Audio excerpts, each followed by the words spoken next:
이 평택이 지금 사실 많이 다른 지방 도시보다 많이 개발도상에 있습니다. 왜냐하면 이 삼성이 들어와가지고 평택이 지금 경제적으로도 예전보다 훨씬 많이 좋아졌다고 해요. 그래서 이제 여기 고속 신도시가 평화도시가 들어와서 많이 이제 저기 도시가 하나 들어와가지고 저도 엄청 놀랐어요. 왜냐하면 거기 가보니까 예전에는 거기 길을 제가 다 알았거든. 몇 년 만에 갑자기 가보니까 뭐 이 휘둥그레져가지고 야 이게 뭐 정말 하나도 모르겠더라고. 너무 복잡해져가지고 도시 하나가 완전히 새롭게 들어와 버렸잖아요. 근데 또 여기 또 개발이 된다잖아요. 우리 저쪽에 이제 고속도로 거기 브레인시티가 들어온다 그러잖아요. 뭐 놀란 것처럼 다 아시는데 벌써 처음 들은 것처럼 놀란 것처럼 들으실 필요 없어요. 다 알고 계시는 거니까 브레인시티가 들어온다는데 이제 아마 평택에 이쪽이 아마 이제 제일 노란자가 된다는 거예요. 브레인시티는 뭐예요? 머리 아니에요, 머리. 우리가 제일 그 중심 개발 지역이 앞으로 여기가 제일 중심 지역이 된다는 거예요. 브레인시티. 뭐 그런 의미도 있겠고 또 여기에 이쪽으로 뭐 여러 가지 이제 병원이라든지 대학교라든지 뭐 여러 가지 이제 핵심적인 여러 가지 이제 상업 지역이 여기로 들어오겠다 그런 뜻인 것 같기도 해요. 마찬가지로 사람에게 있어서 왜 브레인이라고 했을까? 왜 이름을 브레인시티라고 했을까? 그러면 우리 신체 중에서 신체 중에서 제일 중요한 부분이 어디라고 생각하세요? 머리잖아요, 머리. 머리는 다른 데는 뭐 부상을 입어도 회복이 되면 금세 회복이 될 수 있고 그리고 크게 지장이 없을 수 있어요. 살아가는데 뭐 물론 불편할 수는 있지만은 이게 머리가 한번 망가지면은 회복이 불가능합니다. 왜냐? 머리는 뭐가 있기 때문에 그래요? 우리의 뇌가 있어서 그래요. 뇌. 뇌라는 것은 모든 우리의 지각이라든지 우리의 모든 행동 일상을 다 여기 통제하는 것이 머리가 되잖아요. 머리 다치면 사람이 머리가 한번 깨져버리면은 이상한 사람이 돼버려요. 기억력도 못하고 사람도 알아보지 못하고 뇌 손상을 입으면은 신경이 마비되면은 여기가 마비되면은 온몸이 마비가 돼버리는 거예요. 그만큼 뇌가 중요하거든요. 왜냐하면 이 뇌에서 모든 것을 이 사물의 모든 것을 다 여기서 입력을 해요. 우리 신체 중에서 이 몸의 모든 부분들을 느끼고 이렇게 받아들이는 것이 어디서 하냐면 사실은 이 뇌에서 하는 거예요. 막 지금도 급하신 분 계신데. 근데 이 몸에서 우리가 사실 이 몸이 왜 중요하냐? 우리 사람들의 기능이 뭐냐면은 이제 일반적으로 우리 이제 예전부터 우리 사람을 무엇으로 구분했냐면은 영과 혼이다. 이렇게 그 몸과 혼으로 영혼으로 이제 구분했는데 성경에는 보통 이제 이분설도 있고 그렇게 삼분설도 있어요. 그래서 우리 사람이 무엇으로 구성되었는가? 영과 혼과 육이다. 이렇게 구분하고 있어요. 그래서 이제 우리가 주님께서 재림하실 때 너희 영과 혼과 육이 잘 보존되기를 원하노라. 데살로니가에 그렇게 말씀하고 있어요. 또한 하나님께서는 우리를 창조하셨을 때에 이제 물론 그렇게 구분해서 창조하시기도 하셨어요. 우리 안에 하나님께서 우리 안에 생명을 부어주셨고 또한 우리에게 지각하고 이렇게 이제 판단할 수 있는 우리의 마음과 생각을 부어주셨다는 거예요. 그런데 사람들은 보통 우리가 이제 오늘날 우리가 좀 잘못 생각하고 저도 그동안 많이 생각하는 것을 이 몸이란 부분을 몸을 굉장히 그 몸과 혼을 분리를 하려고 했어요. 그래서 이제 정신 세계는 따로 있고 몸은 또 따로 있고 그렇게 이제 구분을 하긴 해요. 근데 사실은 따로 있는 게 아니야. 사실은 우리의 모든 신체 중에서 우리가 지각하고 생각하고 판단하는 거, 모든 감정을 가지는 것이 여기서 다 하는 거예요. 여기서 사실은 분리가 안 돼요. 사실은 우리 마음과 생각이 따로 정신 세계는 굉장히 고차원적이고 몸의 세계는 저차원적이고 그렇게 분리할 수 있었거든요. 그동안은 이제 헬라사, 구치 얘기하자면 헬라 사상이라든지 철학을 가진 사람들은 이 머리의 생각은 굉장히 고차원적이고 이 몸은 천한 것이다. 근데 아니야. 사실은 과학적으로 공부해봐도 우리의 모든 생각과 지성은 다 이 머리에서 나와요. 여러분 어떻게 생각하세요? 모든 것이 이 몸을 통해서 몸과 마음이 하나가 되는 거예요. 사실은 우리가 인격이라는 것은 뭐냐면, 인격은 따로 그 사람 정신과 몸을 분리해가지고 그 사람 인격이라고 하진 않아. 그 사람 전체를 볼 때 뭔가 전인적인 것, 심지어 우리는 이제 예수를 믿게 되면은 우리는 어떻게 됩니까? 인격이 바뀌잖아요. 인격. 우리 인격이 왜 우리가 타락이라는 것이 뭡니까? 타락이 인격이 하나님 닮지 못하게 됐다는 거예요. 인격이. 우리 원래는 하나님께서 우리를 창조하셨을 때는 어떻게 했어요? 하나님의 형상대로 창조됐어요. 지금처럼 이렇게 부패하고 악하지 않았다는 거예요. 지금은 육체가 됨이라. 육체가 됨이라. 그러나 처음에 하나님께서 우리를 창조하셨을 때는 선하게 하나님을 좋아하고 하나님과 교제하면서 하나님과 사귀도록 우리를 이렇게 만들었는데, 이게 타락이 온 다음에서부터는 어떻게 됐어요? 이제 자기 육체적으로 자기 중심적인 생각을 하게 되고, 그리고 뭐든 자기가 최고가 돼야 되고, 그리고 이제 이 세상에 자기가 얻고자 하는 것들을 찾고자 막 욕심을 내는 인생이 되었다는 거예요. 그래서 여기 보면은 우리 히브리서 보면은 이렇게 말씀하고 있어요. 우리 히브리서 2장 14절에 그런 말씀이 있습니다. 자녀들은 혈과 육에 속하였음에, 그래서 혈과 육에 속하였음. 육신이라는 것이 단순하게 그냥 육신이 아니에요. 분명히 뭐라고 말씀하고 혈과 육에 속하였다. 그래서 그도 또한 같은 모양으로 혈과 육을 함께 지니심은, 그래서 예수님께서 이 땅에 오셨을 때 그냥 그냥 달랑 지금은 성령으로 오시지만은 처음에 정신 세계만 가지고 오신 게 아니잖아. 실제 몸을 가지고 오셨어요. 그래서 그분이 죽으심을 통해서 죽음의 세력을 잡은 자, 그렇게 말씀한 것처럼 우리 인생은 말이죠, 혈과 육으로 되어 있다는. 혈이 뭐예요? 피가 다르다. 피. 우린 예수의 피가 아니라, 우리 이전에 원래 이제 하나님의 DNA가 있었는데 그걸 다 잊어버리고 아담의 피, 아담의 혈과 육을 가진 그 죄의 혈통을 가지게 됐다는 거예요. 여러분, 돼지하고 닭하고 피가 같아요? 달라요?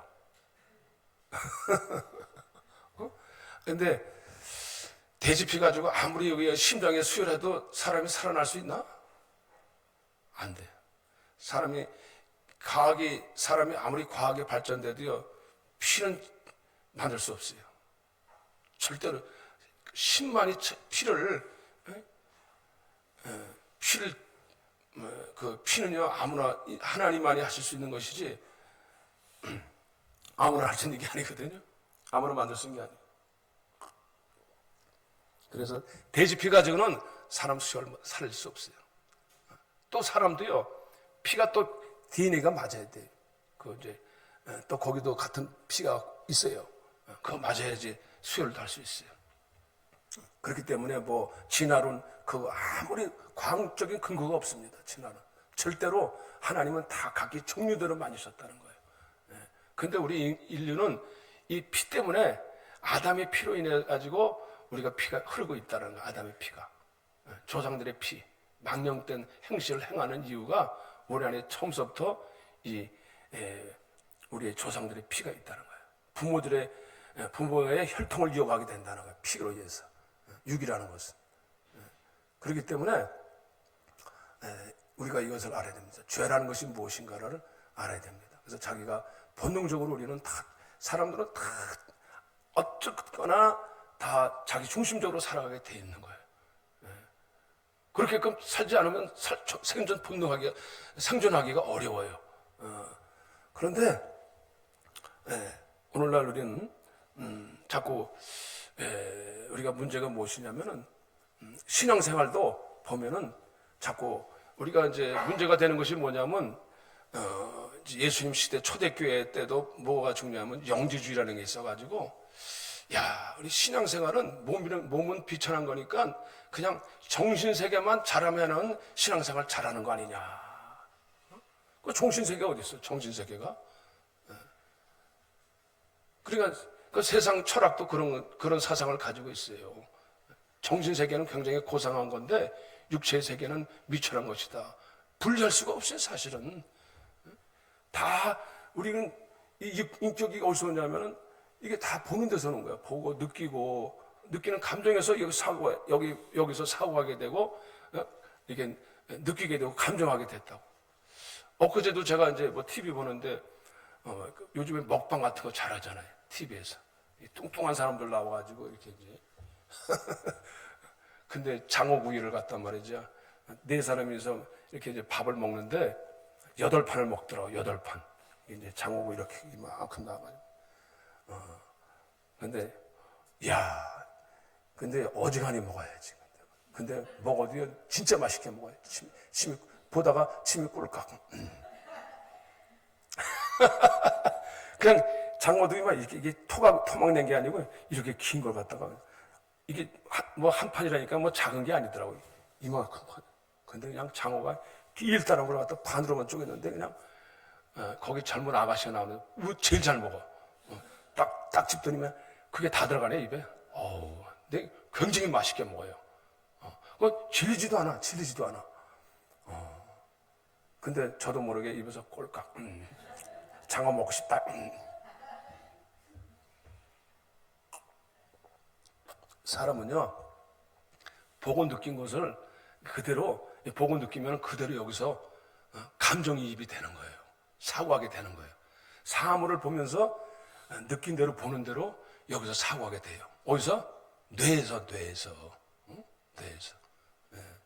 그래서 우리가 신앙생활도 우리가 이 말씀을 접하지 않으면은 성경을 접하지 않으면 자꾸 우리의 사고가 어디로 가요? 세상 보는 대로, 느끼는 대로. 거기서 판단이 생기고 내가 선택하게 되는 거라고요. 그러니까 우리 영혼 육으로 되어 있지만은 우리는 절대로 영혼이 분리가 안 돼 있어요. 내가 하나님의 영혼을 따라가느냐, 아니면 내 육체를 따라가느냐. 육체는 뭐예요? 세상 보이는 대로, 세상 느끼는 대로 따라가느냐. 그거 차이가 있다고, 사실 따지고. 그러니까 자꾸 저도 처음에는 그냥 우리가 신앙생활 하면서 보통 우리는 느낄 때 그냥 내가 믿음을 대지 뭐. 어떤 분은 그렇게 말하더라. 아니 뭐 내가 다 마음에 다 믿고 있어요. 하나님 앞에 나와서 우리가 주님 앞에 나와서 예배 드릴 때 어떻게 돼요? 예배 드려야 우리가 하나님 앞에 나가서 우리가 예배 드림을 통해서 우리가 하나님과 신령과 진정으로 예배 드리려 했잖아요. 신령과 진정으로 예배 드리라는 건 뭐예요? 그것은 우리가 하나님 앞에 하나님을 인격적으로 예배 드리라는 거예요. 인격적으로. 교회 나와서 우리가 하나님을 오늘도 여기서 보니까 영으로 예배 드리라고 했잖아요. 영으로 예배 드리라는 얘기는 뭐예요? 하나님을 인격적으로 그분을 정말 살아계신 하나님으로 존재하신 하나님으로 몸과 육체와 모든 것이 존재하는 하나님으로 만나서 예배 드리라는 것이지 그저 와서 그냥 내가 그저 몸이 건조하게 와서 그냥 예배 드리라는 뜻이 아닙니다. 인격적인 하나님을 만나도록 예배 드리라는 거예요. 오늘도 여기 보면은 이 말을 할 때에 그랬어요. 본문에서도 보면 예수님께서 찾아오시잖아요. 그러니까 그들이 문이 닫혀 있었어요. 그들이 지금은 굉장히 두렵고 떨리는 마음에서 로마의 그 압박에서 좀 예수님을 막 잡아가고 예수 믿는 사람 체포하고 막 그런 상황이었는데, 근데 예수님이 그냥 문이 닫혔는데 그냥 쑥 들어오시는 거예요. 그러니까 이게 유령인가 싶어져요. 유령인가 놀란 거죠. 아니, 예수님이 그냥 문도 안 열어놨는데 그냥 들어오시는 거 아니야? 그래가지고 야, 놀라가지고 아니, 예수님이 이미 부활하셨다고 들었는데도 불구하고 부활하셨다고 들었고 또 보았는데도 불구하고 그들이 놀라고 무서워요. 그 모든 것을 영으로 생각했다는 거예요. 영으로. 영으로 생각했다는 것은 여기 좋은 말이지, 혹시 혼령이 왔나? 예수님이 갑자기 이제 유령으로, 속된 말로 유령인가 보다 싶어서, 예수님께서 바닷물 걸어오실 때도 베드로가 유령이 걸어온 줄 알았어요. 갑자기. 웬 귀신이 들어온다. 그러니까 우리나라도 옛날에 보면 귀신 얘기 많이 했어요. 잘못된 귀신론. 그래서 오늘날도 보면은 제사법을 왜 차렸습니까? 조상들이 찾아와서 드시라고. 근데 성경이 뭐예요? 그게 조상이 찾아온 게 아니고 귀신이 악한 영이 속이는 거라는 거예요. 귀신들은 없어요. 귀신이 떠돈다는 거예요. 생각하는. 우리나라는 모든 개념이, 모든 의식이 어떻게, 귀신이 죽으면은, 사람이 죽으면 그 귀신이 돼가지고 떠돈다 그래. 떠돈다. 잘못된 귀신도 그런 거. 귀신도. 그런 건 없다. 얘가 성경. 귀신이 와서 밥 먹는 거 없어. 우리 몸과 마음이 같이 돼 있어요. 사실은 인격이라는 것이. 따로 귀신 따로 놀고 뭐. 그러니까 이들도 똑같이 그렇게 생각을 할 수 있어요. 무슨 유령인가 보다, 귀신인가 보다. 근데 주님께서 아직도 의심하느냐, 내가 부활한 것을 의심하느냐 하시면서 내 손과 발을 보라. 내 손과 발을 보라. 도마가 나중에 와서 이제 확인도 하고 또 실제로 이렇게 보니까 못자국도 있었고 여기 이제 창자국도 있었어요. 영은 살과 뼈가 없으되 너희는 보는 바와 같이 있느니라. 근데 기쁘긴 기쁜데 손과 볼을 만져보고도 그래도 아직도 믿음지 못한 거예요. 그래도 의심이 하니까 그때 그러면 예수님께서 그러면 여기 먹을 것이 어디 있느냐? 먹을 것이 어디 있느냐? 그러니까 여기 이제 구운 생선 한 토막을 드렸다래요. 구운 생선. 아니, 죽은 귀신이 어떻게 생선을 어떻게 먹어? 실제 살아계신 분이야. 똑같이 몸을 가지고 계신 분이라 이거예요.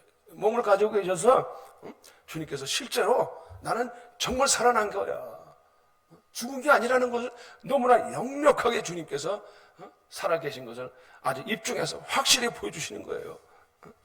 그래서 내가 너에게 분명히 말할 때 내가 다시 살아날 것이라고, 다시 분명히 살아서 내가 첫 열매가 될 것이라고, 내가 분명히 여기 선지자 이걸 시편에 율법의 율법과 선지자 그래서 가르쳐 기록한 것이 이것이 이 모든 것이 이루어져야 할 것을 한 말이 아니냐 이거예요. 부활과 다시 이 부활의 신앙이 다시 다 이게 전파되어야 된다는 것입니다. 그래서 이 말을 압축하자면, 다시 말로 설명하자면, 예수님 죽으시고 다시 부활하셔서 그 죄 사함을 받게 하는 회개를 모든 족속에게 다 전파될 것이니라. 그러니까 오늘날도 보면은 이게 오늘날 우리가 영적 신령과 진정한 예배라 그러면은 어떤 예배요? 정신세계만 가리키는 것 같아요. 정신세계. 그러니까 물론 영적인 것은 우리 주님께서 우리를 택하셔서 우리가 은혜를 받고 주님의 임재가 온다고. 그러면은 보이지 않으니까 이것이 무슨 그냥 어떤 물체라 어떤 힘의 세력이냐 그런 것에 한정을 두고 있다고 생각할 수 있다는 거예요. 그런데 그렇지 않다는 거예요. 진정으로 우리가 사실 다시 한번 우리에게서 돌이켜야 될 부분이 무엇이냐면 단순히 이것이 우리 안에서 우리 예배가 정말 몸으로 드리는 예배가 되어져야 될 뿐만 아니라 그리스도께서 우리에게 임재하신다는 것은 무엇입니까? 그분의 전인적인 것이 우리에게 성령님이 찾아오신다는 것입니다. 성령님이 우리에게 오신다는 것은 단순히 이 보혜사가 오신다는 것은 우리와 함께 동행하시겠다는 거예요. 함께 하시겠다는 거예요. 내가 너희를 고와 같이 버려두지 아니하고 함께 하시겠다. 인격적으로 우리에게 찾아오셔서 함께 하시겠다는 거예요. 신앙생활 하는 것이 무엇입니까? 여러분은 과연 신앙생활 하는 것이 무엇이라 생각합니까? 우리가 하나님과 동행한다는 것이 무엇입니까? 그분이 살아계실 뿐만 아니라 실제로 우리 안에 내주하실 뿐만 아니라 우리 공간 안에 그분은 오실 수가 없어요. 그러나 그분의 인격을 가지고 오신다는 사실을 아시길 바랍니다. 물론 몸으로 오시진 않지만은 그분의 전인적인 그분의 부활의 형체의 모습을 가지고 우리에게 전인적으로 오신다는 거예요. 그래서 우리가 주님을 보지 못하지만은 차마 보지 못하지만 내가 그분을 보는 것 같이 우리 몸으로 예배드린다는 거예요. 고린도후서 4장을 보세요. 고린도후서 4장 11절을 보세요. 고린도후서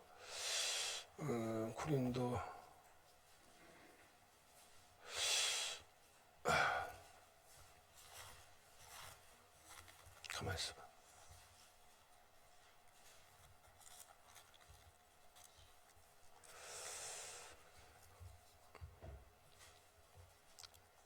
고린도후서 4장 10절에 보면은 다 같이 한번 함께 읽겠습니다. 고린도후서 4장 10절 시작. 우리가 항상 예수의 죽음을 몸에 짊어짐은 예수의 생명이 또한 우리 몸에 나타나게 하려 함이라. 우리 살아있는 자가 항상 예수를 위하여 죽음에 넘겨짐은 예수의 생명이 또한 우리 죽을 육체에 아멘. 오늘날 우리 신앙생활이라는 것이 무엇이냐면 우리는 그냥 우리 믿음을 정신세계로만 생각하면 안 됩니다. 내가 은혜 받아서 내 마음과 생각으로만 믿고 있다라고 생각하면 안 돼. 분명히 예수의 죽음을 몸에 짊어지면 십자가 예수님이 십자가에 죽으시고 고난당하셔가지고 다시 살아나신 것은 예수의 생명이 어디에 나타나려고? 우리 몸에 나타나게 하냐. 우리 몸에까지도 그 영향력을 끼치게 하신다는 거예요. 단순하게 그냥 예수 믿어서 내가 마음의 평안을 누려요. 물론 마음의 평안을 누리고 은혜를 받지만은 그 마음의 평안이 어디까지 영향을 끼쳐요? 우리 몸에까지, 우리 신체에까지 나타나려 함이니라. 우리가 항상 살아있는 자와 항상 예수를 위해 죽음에 넘겨짐은 예수의 생명이 또한 우리 죽을 육체에 나타나게 하려 함이니라. 그러니까 그냥 우리는 예수를 믿을 때 마음만 편해지고 그저 그냥 내 육체는 내 몸은 그저 상관없는 것처럼 생각하면 됩니다.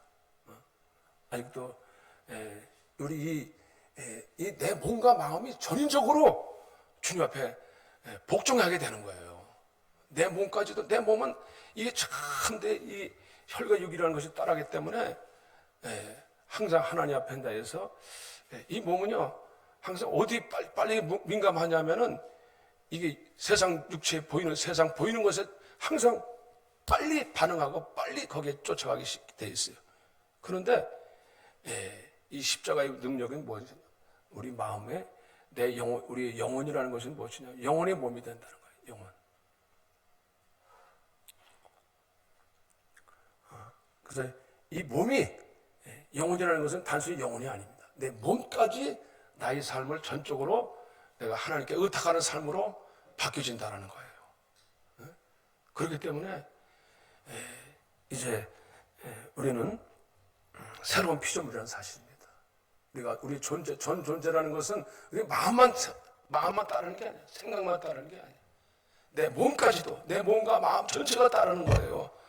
그러므로 고린도후서 5장 16절에 그러므로 우리가 이제부터는 어떤 사람도 육신을 따라 알지 아니하노라. 비록 우리가 그리스도 육신을 5장 16절 우리가 그리스도 육신을 따라 알았으나 이제부터는 그같이 알지 아니하노라. 그런즉 누구든지 그리스도 안에 있으면 새로운 피조물이라. 이전 것은 지나갔으니 보라 새 것이 되었도다. 새로운 피조물.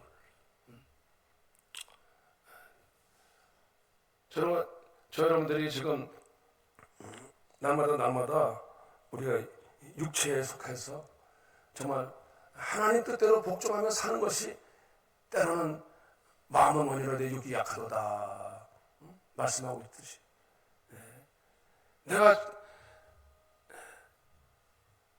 내 정말 하나님 앞에 나가서 오늘날도 우리의 구원은요 그냥 마음만 구원받는 게 아니에요. 전인적으로 내 몸과 마음과 영혼이 함께 우리가 전적인 하나님의 은혜에 구원받아야 될 줄로 믿으시길 바랍니다. 우리가 마지막 때 가서 구원받으면 내가 천국에 가면은 그냥 뭐 그런 말 하잖아요. 맨날 입술로만 주여 하다가 입술 어떤 사람은 농담하는 식으로 가보니까 천국에 가니까 입술만 그냥 둥둥 떠다니더라고. 그런 얘기 하는 것처럼 그런 게 아니잖아요. 천국은 우리 몸과 마음이 전체가 가는 거예요. 우리 행실이 뭡니까? 몸이 따라주지 않는데 무슨 믿음이 있어요? 어떻게 우리가 몸이 따라주지 않는다는데 어떻게 그 믿음을 주님께서 인정하시나요? 내 영혼이 정말 내가 주님을 따른다면은 몸과 마음과 뜻이 다 행실이 같이 가는 거예요. 그 마음만 있다라고 생각하면서 믿음 생활하면 내가 그 스스로 속고 있는 겁니다. 속고 있는 거예요. 마음도 따르고 물론 마음이 움직여야죠. 그러나 마음과 몸까지도 우리가 하나님께 따르게 된다는 사실입니다. 우리가 로마서 12장에서도 이렇게 말씀하고 있어요. 로마서 12장에 보면은 로마서 10장 1절에 그러므로 형제들아 하나님의 모든 자비하심으로 너희를 권하노니 너희 몸을 하나님이 기뻐하시는 거룩한 산제물로 드리라. 이는 너희가 드릴 영적 예면이라. 우리 몸이 따르지 않고 그것은 아직도 우리가 왜 이 땅에 왜 때로는 예수를 믿는 것이 때로는 수고스럽고 번거로울 수 있어요. 그러나 내가 정말 주님 앞에 내가 이 몸을 헌신하고 정말 이 세대를 본받지 말고 오직 마음을 새롭게 하셔서 변화를 받아 하나님이 선하시고 기뻐하시고 온전하신 뜻이 무엇인지 분별하도록 하라. 이것이 무엇입니까? 몸으로 우리가 마음을 새롭게 함으로 변화를 받는 것은 우리의 몸에까지 우리의 변화를 받는 것입니다. 그래서 로마서 12장에 11에서 11장에 그렇게 말씀하고 있어요. 로마서 11에서 11장에도 좀 잘 이해가 되시나? 믿음은 바라는 것들의 실상에 보이지 않는 것들의 증거니 하면서 우리 모든 믿음의 선지자들이 어떻게 갔어요? 어떻게 그 믿음을 인정받았느냐?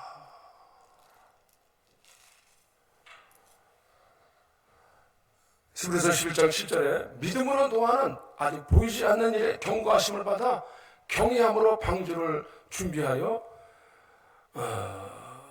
그 집을 구원하였으니 이로 말미암아 세상을 정죄하고 믿음을 따르는 의의 상속자가 되었느니라. 믿음은 바라는 것들에 보이지 않는 것, 바라는 것들의 실상이요 보이지 않는 것들의 증거라는 것입니다. 그것을 확실히 가진 사람들은 어떻게 해요? 끝까지 정말 그분을 신뢰하고 그분을 찾게 된다는 사실이에요. 그래서 노아는 어떻게 했어요? 보이지 않는 일에 그러나 그가 몇 년 동안을 방주를 지었어요? 방주를 짓는 게 쉬운 일이겠습니까? 하나님께서 방주를 준비하라 그러니까 그냥 방주를 가서 그냥 뚝딱뚝딱 뭐 그냥 그냥 짓겠습니까? 실제로 그 방주를 주기 위해서 모든 자재를 구입해야 되고 그래서 얼마나 수고를 많이 해야 되겠어요. 아브라함은 부르심을 받았을 때 순종하여 장래의 유업으로 받을 땅에 나갈새 갈 바를 알지 못하고 나갔다. 근데 아브라함은 분명히 여기 그가 보이는 곳에 있으면 분명히 거기서 안식하고 편안을 누릴 수 있어요. 그러나 하나님께서 가라 했을 때에 전인적으로 그분을 신뢰했기 때문에 그가 믿음으로 바라고 나갔다는 거예요. 하나님이 계획하시고 지으실 터가 있는 성을 바랐음이니라. 그랬더니 하나님께서 나중에 그에게 약속하신 이삭을 주시기도 하셨고, 또 모세는 어땠습니까? 모세는 보지 못하는 것을 더 보는 것 같이 하여 상주심을 바라봅니다. 모세도 마찬가지예요. 모세가 좀 정신이 좀 바본가? 아니, 그 좋은 애굽의 보화와 애굽의 모든 것을 더 누리지, 뭐하러 거기 자기가 히브리인 것을 스스로 자처해가지고 고생을 사서 하냐? 인간적으로 그렇잖아요. 그런데 그는 보지 못하는 것을 봄으로써 확실히 그 인격적인 존재 대신 주님을 보았기 때문에, 그 신뢰했기 때문에, 인격적인 그 관계를 확실히 보았기 때문에 그는 상주심을 바라보고 믿고 나갔다는 사실이에요. 여러분, 믿음이 뭡니까? 하나님의 약속을 어떻게 신뢰하며 나갈 수 있습니까? 우리는 그 반대로 살잖아요. 우리는 주님 더 좋은 것 보여주십시오. 당장 눈앞에 좀 더 안식할 수 있는 거 보여주세요. 그것으로는 우리는 보이는 것이 전부인 것처럼 살고 있잖아요. 근데 우리 겉사람 후패하나 숙사람 나는 새롭다는 뜻이 뭡니까? 그 인격적인 주님이 점점 전인적인 그 인격적인 주님이 내게 나로 하여금 이 몸과 마음과 뜻을 온전히 내게 점점 더 확실하게 그분이 나의 구원자가 되는 줄로 믿으시기를 바랍니다. 우리 신앙생활은 좀 어떤 경지에 오른다는 게 없는 것 같아요. 끝까지 마지막까지 우리가 달려갈 길을 달려가야 됩니다. 그렇지 않으면 놓칠 수 있다니까요. 롯도 아브라함을 쫓아갔지만은 나중에 당장에 눈앞에 보이는 보니까 그 저쪽에 뭡니까? 그 요단뜰을 바라보니까 정말 저 푸른 초원이야, 정말 환상적이야. 그런데 딱 그냥 아브라함은 끝까지 말씀을 쫓아갔는데 딱 눈에 보이니까 딱 그냥 길을 놓쳐버렸어요.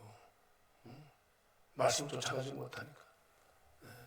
우리가 주님을 보지 못하지만 보이지 않는 하나님을 보는 것처럼 우리는 전격적인 주님을 만나야 됩니다.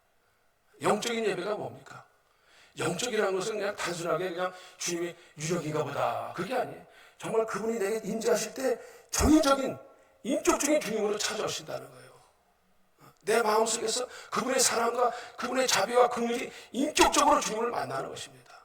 내가 주님을 인격적으로 만나지 못하면 우리는 그분을 경험하지 못하는 거예요. 그분을 알지 못하는 거예요.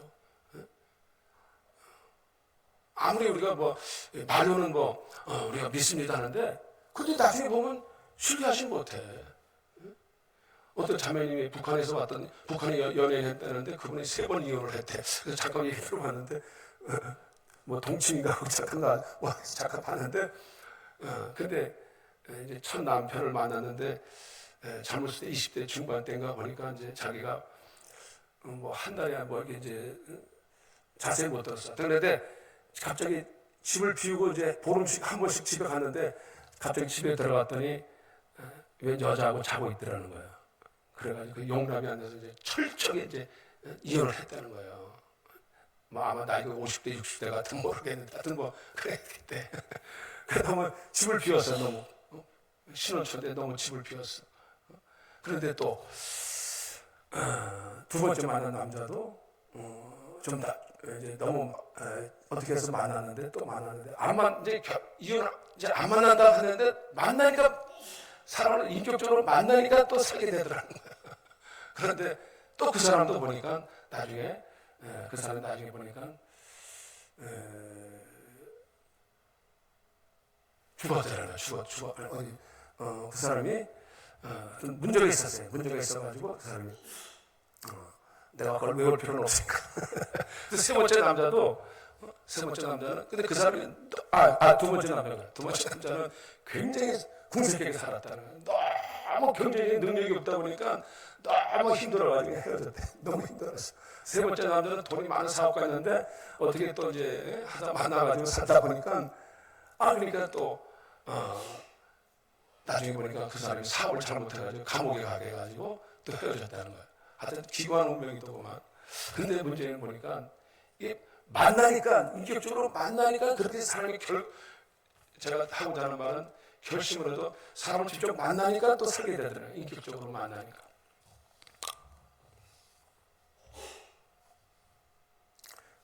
재채기하시고 예.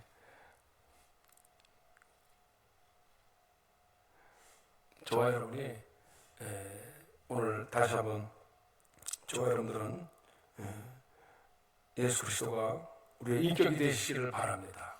우리는 그분을 신뢰하지 못하는 것 같아도 그분이 다시 찾아오시니까 여기 다시 찾아오셨잖아요. 그래서 너희는 나의 목격자가 되라는 거예요.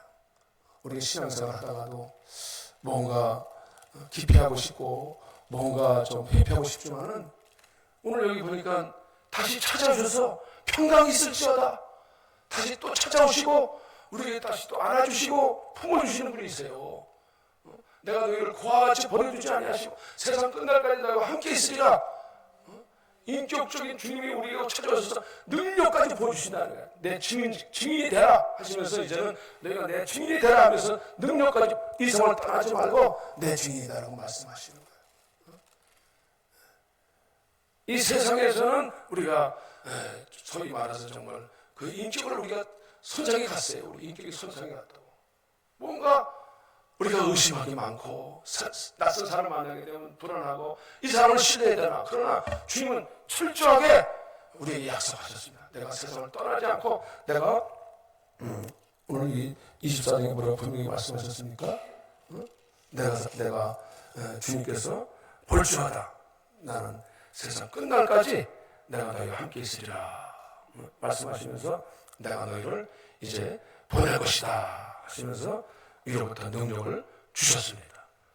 저와 여러분들에게 오늘 주님은 오늘 저와 여러분들이 결코 우리 신앙생활을 그분을 그냥 영으로 만나다니까 어떤 무슨 이상한 현상으로만 보지 말고 정말 철저하게 인격주인 주님 그분의 성품을 담아가고 그분의 어떤 현상적인 것만 우리가 보는 것이 아니라 철저하게 그분의 인격 안에서 우리가 그분을 닮아갈 수 있는 이길 수 있는 참을 수 있는 힘이 저와 여러분들에게 열매가 맺을 수 있는 힘이 저와 여러분들에게 나타나시기를 바랍니다.